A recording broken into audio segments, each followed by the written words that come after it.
আমার ভালোবাসা, রাসূল আমার আলো আশা, রাসূল আমার প্রেম বিরহের মূল আলোচনায়, রাসূল আমার কাজে কর্মের অনুপ্রেরণায়। আল্লাহুম্মা সাল্লি আলা সাইয়্যিদিনা মাওলানা মুহাম্মদ ওয়া আলা আলি সাইয়্যিদিনা হাবিবানা মুহাম্মদ সাল্লাল্লাহু আলাইহি ওয়াসাল্লাম।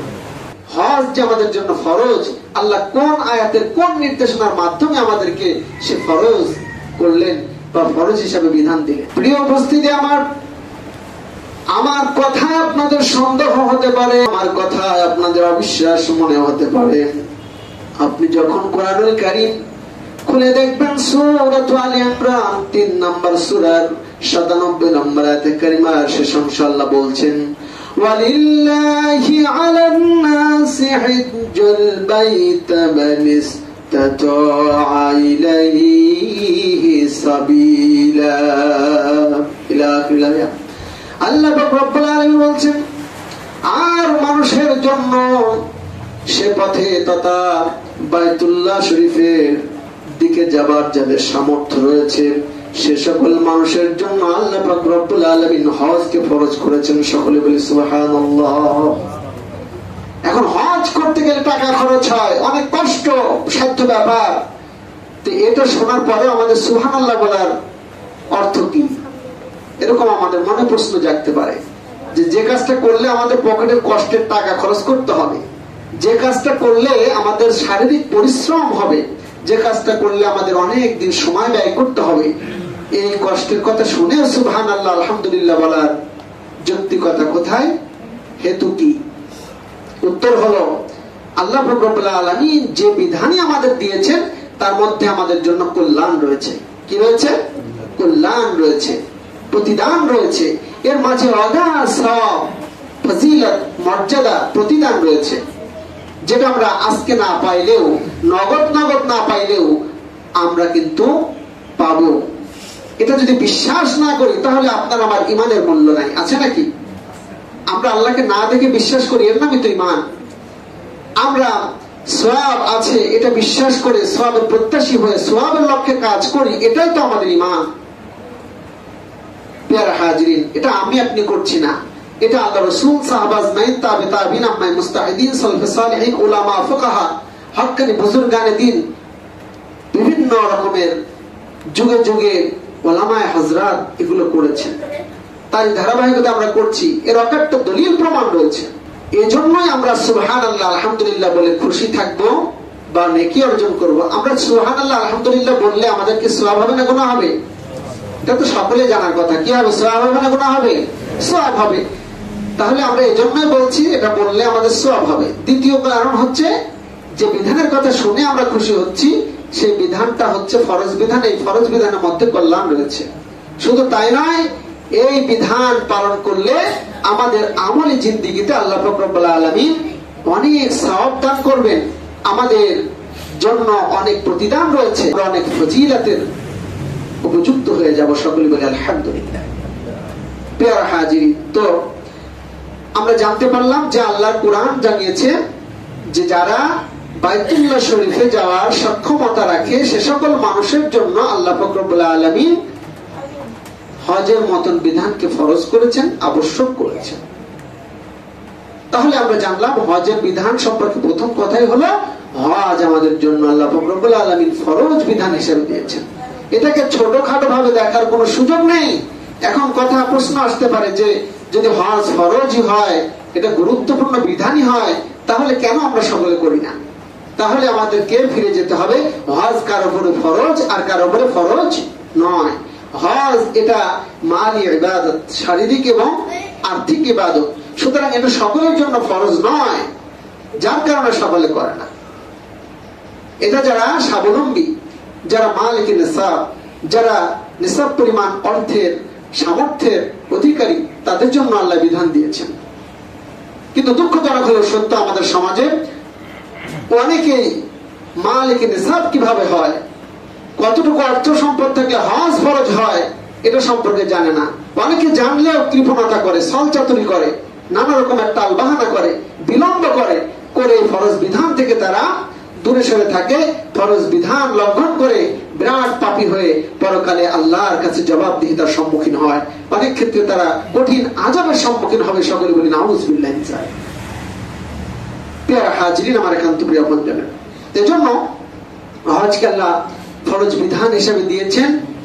এই হজ আমরা সকলে ঢালাওভাবে আদায় করার প্রয়োজনীয়তা নেই, কিন্তু যদি একজন গরিব মানুষও যার উপর হজ ফরজ হয়নি, সে যদি হজ করতে চায় করার সুযোগ আছে। জীবনে একবার হজ করা ফরজ, এরপরে যতবার করবে তার জন্য সে সওয়াব পাবে, তার জন্য মুস্তাহাব হিসেবে পরিগণিত হবে। আর উমরা আপনি সারা জীবনে যতবার ইচ্ছা করতে পারেন। উমরা করা কিন্তু ফরজ ওয়াজিব নয়, উমরা করা হচ্ছে সুন্নাত। উমরা করা কি প্রিয় উপস্থিতি?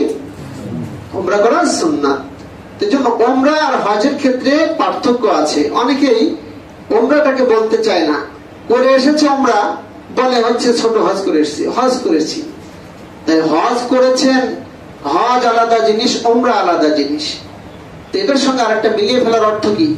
তার মানে বোঝাতে চায় আমি করেছি উমরা, কিন্তু মানুষকে বলবো হজ করেছি, তাতে করে আমার মর্যাদা বাড়লো, বা আমি মানুষের কাছে পরিচয় দিলাম আমি হাজি। হ্যাঁ, মর্যাদাগত দিক থেকে উমরা করে হজের সওয়াব পাওয়া যায়। উমরা করে কি পাওয়া যায়? আল্লাহ রাসূল জানিয়েছেন, যদি কেউ রমজান মাসে উমরা করে তাহলে সে যেন আমার সঙ্গে হজ করার মতো সওয়াব লাভ করলো। সকলে বলি সুবহানাল্লাহ। আপনারা জানেন, যদি কেউ পিতা মাতার দিকে নেক নজরে তাকায় সে কবুল হজের সওয়াব পায়। সকলে বলি আলহামদুলিল্লাহ। এগুলো হজের সওয়াব পাওয়া, হজের মতো, তার অর্থই নয় যে হজ আর উমরা সমান সমান বিষয়। অনেক পার্থক্য রয়েছে। উমরা মানে আবাদ করা, হজ মানে সাক্ষাৎ করা, ইচ্ছা করা। ইসলামী শরীয়তের পরিভাষায় নির্দিষ্ট স্থানে, নির্দিষ্ট সময়, নির্দিষ্ট কার্যাবলী, নির্দিষ্ট পদ্ধতির মাধ্যমে আদায় করাকে হজ বলা হয়। আপনি হজ করতে চাইলে বছরের নির্ধারিত দিনগুলোই করতে হবে, এর বাইরে যাওয়ার সুযোগ নেই। কিন্তু উমরা হচ্ছে হজের দিনগুলো বাদে বা বছরের সব সময় করা যায়। হজ ফরজ, উমরা সুন্নাত। হজের ফরজ রয়েছে 3টা, ওয়াজিব রয়েছে 5টা। উমরার ফরজ রয়েছে 2টা, উমরার ওয়াজিব রয়েছে 3টা। তাহলে এই পার্থক্যগুলো মৌলিকভাবে আছে। আরো অনেক পার্থক্য আছে, আমি কয়েকটি আপনাদের সামনে বললাম। এখন হজ ফরজ হবে কার উপরে? হজ যদি মুসলিম হয় তার উপরে হজ ফরজ হবে, অমুসলিমের জন্য হজ ফরজ নয়। ইসলামের কোন বিধানই অমুসলিমদের জন্য আবশ্যক নয়, তার কারণ মুসলিম হতে হবে ইসলামের বিধান পালন করতে গেলে। দ্বিতীয় বিষয়, মুসলিম হওয়ার পরে আপনাকে বালিগ বা প্রাপ্তবয়স্ক হতে হবে।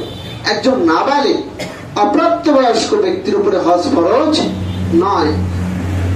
তৃতীয়ত, হজ ফরজ হওয়ার জন্য আপনাকে অবশ্যই সুস্থ হতে হবে। অসুস্থ রুগ্ন ব্যক্তির জন্য হজ ফরজ নয়। হজ ফরজ হওয়ার জন্য আপনাকে চাক্ষুষ্মান হতে হবে, দৃষ্টি সম্পন্ন হতে হবে। অন্ধের জন্য হজ ফরজ নয়। এত বড় দূরের সফর ইসলামে এত নিষ্ঠুর নয়, আপনাকে দৃষ্টিশক্তি সম্পন্ন হতে হবে। আপনাকে সুস্থ মস্তিষ্ক সম্পন্ন হতে হবে। পাগলের উপরে হজের বিধান নেই। আল্লাহ রাসূল বলেছেন, রুফিআল কলামি আনিস সাবিয়্যি ওয়া আনিল মাজনুন। শিশু বাচ্চা, অপ্রাপ্তবয়স্ক যারা এবং পাগল যারা, এদের উপর থেকে ইসলামী শরীয়তের বিধানকে উঠিয়ে নেওয়া হয়েছে। অর্থাৎ এদের জন্য ইসলামের বিধান প্রযোজ্য নয়। ইসলাম এতটাই সহনশীল ধর্ম, এতটাই মানবিক ধর্ম। সকলে বলি সুবহানাল্লাহ। প্রিয় উপস্থিতি, এরপরে একজন স্বাধীন ব্যক্তির জন্য হজ ফরজ, পরাধীন ব্যক্তির জন্য হজ ফরজ নয়। এখন হজ স্বাধীন আর পরাধীন কি? পরাধীন বলতে এখন আপনি মনে করতে পারেন যে এক সময় ছিল স্বাধীন ভাবে মানুষ জীবনযাপন করতে পারত, মানুষ রূপে মানুষকে ক্রয় বিক্রয় করত, মানুষ দাস দাসীতে পরিণত হতো। সেটা আমাদের সমাজ এখন নেই। কিন্তু এখন আমরা বলতে পারি যে একজন ব্যক্তি সে যদি কয়েদখানায় থাকে, জেলখানায় থাকে, হজ ফরজ হলেও সে মুক্ত না হওয়া পর্যন্ত তার জন্য হজ ফরজ নয়। হজ ফরজ হতে হলে সবচেয়ে বড় যে যোগ্যতা সেটা হলো সামর্থ্য, আর্থিক সামর্থ্য। এগুলো সামর্থ্য, তবে সবচেয়ে মৌলিক গুরুত্বপূর্ণ সামর্থ্য হলো আপনার আর্থিক সামর্থ্য। একজন ব্যক্তিকে এখন হজ করতে গেলে শুধু মালিকে নিসাব, শরীয়তে নির্ধারিত যে অর্থের মালিক হলে যাকাত ফরজ হয়, সেটা অর্জন করলেই তার উপরে হজ ফরজ হয়ে যাবে না। তার কারণ হচ্ছে হজে যাওয়ার যাতায়াত যে খরচ, বর্তমানে আগে বাংলাদেশের সিস্টেম অনুযায়ী রেজিস্ট্রেশন করতে হয়। রেজিস্ট্রেশন করার পরে আপনার এই যাতায়াতের যে একটা প্যাকেজ আছে, 45 দিনের জন্য আপনি হজে যাবেন, রেজিস্ট্রেশন খরচ বেশি নয়, হয়তো 30,000 টাকা। আর আপনার যাতায়াতের জন্য থাকা খাওয়া সমস্ত প্যাকেজের ভিতরে আছে, সেগুলো আপনার হচ্ছে 5 লাখ থেকে 6 লাখের ভিতরে হয়তো হবে, কয়েকটি প্যাকেজ কম বেশি হতে পারে। আর একটি বিষয় হলো, আপনি যে যাবেন বাড়ির কর্তা ব্যক্তি হলে আপনার বাড়িতে খরচের জন্য আপনি ফিরে আসা পর্যন্ত তারা যেন স্বাভাবিকভাবে চলাফেরা করতে পারে, খেয়ে দিয়ে তারা যেন চলতে পারে, সাংসারিক কার্যক্রম যেন ভালো মতো চলে যায়, এর জন্য অর্থ আপনাকে রেখে যেতে হবে বা বাজারঘাট করে যেতে হবে। এই অর্থটাও কিন্তু এর সঙ্গে অবশ্যই থাকতে হবে। আপনি যদি কোনো কিছু কেনাকাটা করেন সেটা ভিন্ন বিষয়, না করলে ওর সঙ্গে আপনার কোনো আসে যাবে না। আপনি যদি অতিরিক্ত কোথাও জিয়ারা করতে যান, ঘোরাফেরা করতে যান, সেটা আপনার অতিরিক্ত অর্থের প্রয়োজন হবে। এই সব মিলিয়ে আপনার একটা অর্থ অবশ্যই লাগবে। এটাই হচ্ছে আপনার মেইন যোগ্যতা, না হলে আপনি হজ করতে যেতে পারবেন না।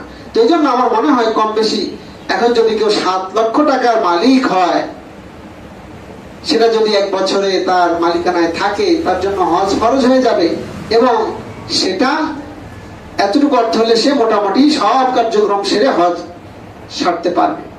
তবে বাংলাদেশের সিস্টেম অনুযায়ী আমি গতদিনে বলছিলাম, আপনি রেজিস্ট্রেশন করলেই যে ওই বছরেই যেতে পারবেন এমনটিও নয়। তার কারণ প্রতিটি বছরেই প্রতিটি দেশের জন্য একটি নির্ধারিত কোটা আছে যে এতজন এবার বাংলাদেশ থেকে হাজি যেতে পারবে। তো আপনি যদি সেই সিরিয়ালের ভিতরে থেকে যান, তাহলে প্রথম বছরে রেজিস্ট্রেশন করে যেতে পারবেন। আর যদি এর পরের বছরের সুযোগ হয়, তারপরের বছর, এইভাবে আপনার সিরিয়াল যখন আসবে তখন যাবেন। কিন্তু আপনার ফরজ হওয়ার পর আপনি যদি প্রক্রিয়া করতে থাকেন, এর মাঝে যদি আপনি মারা যান, মৃত্যু এসে যায়, তাহলে আপনি হয়তো দায়ী হবেন না, কেননা আপনি যাওয়ার জন্য প্রক্রিয়া করে চেষ্টারত আছেন।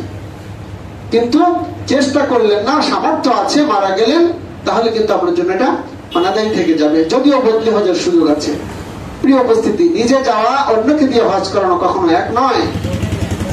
হজ করতে গেলে সেখানে আল্লাহ রাসূলের স্মৃতি বিজড়িত জায়গা, অসংখ্য নবী রাসূলদের পুণ্যভূমি, সেই মক্কা মদিনার সে সকল জায়গাগুলো দেখলে আপনার ঈমান বেড়ে যাবে, ইসলাম সম্পর্কে আপনার একটা মজবুত ঈমান তৈরি হবে, আপনার এমন ভালো লাগবে, বারবার সেখানে যেতে মনে চাইবে।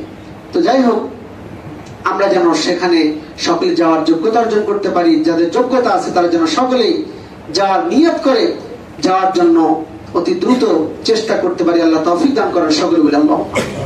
হজ 3 প্রকার। কয় প্রকার হজ বলেন তো? 3 প্রকার।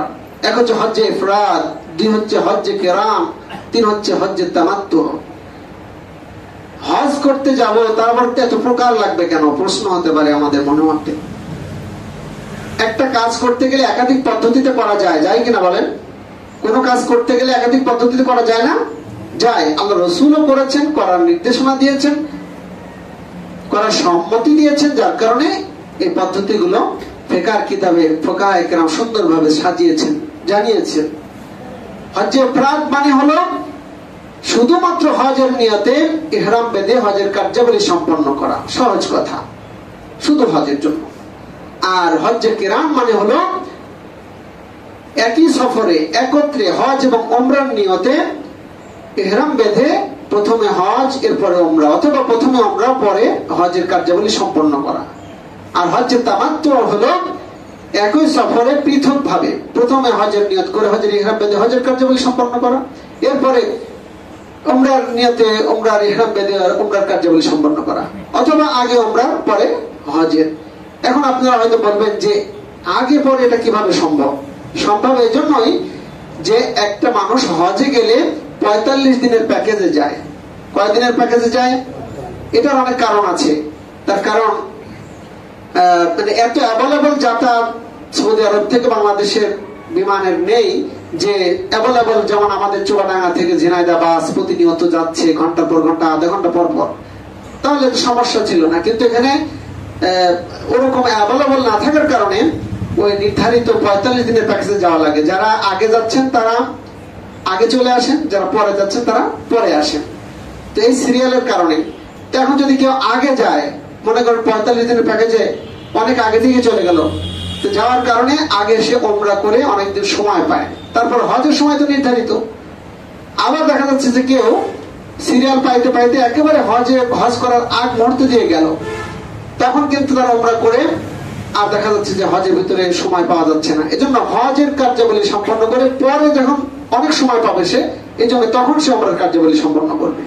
এই জন্য মূলত এরকম হয়ে যায়। যাই হোক, আমরা মোটামুটি জানলাম হজ্জে ইফরাদ, হজ্জে কিরান, হজ্জে তামাত্তু 3 প্রকার।